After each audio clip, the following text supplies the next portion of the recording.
নমস্কার, শুভ দুপুরের শুভেচ্ছা। প্রতিদিনের মতো আজও চলে এসেছি দুপুরের লাঞ্চের থালি নিয়ে। চলো আজ আমি দুপুরের লাঞ্চে কী আয়োজন করেছি তা তোমাদের সাথে শেয়ার করে নিই। প্রথমেই দিয়ে দিলাম বাটি চাপ দিয়ে 1 বাটি গরম ভাত করেছি। এইগুলো বড়া করেছি, মানে এটা এঁচোড় করেছি। এঁচোড়টা আজকে আর তরকারি করিনি, এঁচোড়ের একটু কোপ্তাকারি করব রাত্রের জন্য।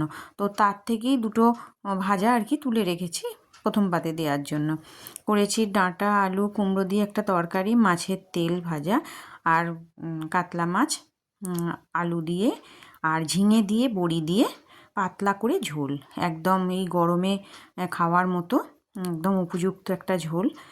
পাতলা পাতলা আমরা বিভিন্ন রকম আনাজ দিয়ে মাঝে মাঝে এই ঝোলটা করি, তোমরাও বন্ধুরা করে দেখো, বেশ ভালো লাগে খেতে। আর একটু জিরে বাটা দিয়ে করেছি। আর আছে আমের টক, 1 গ্লাস জল।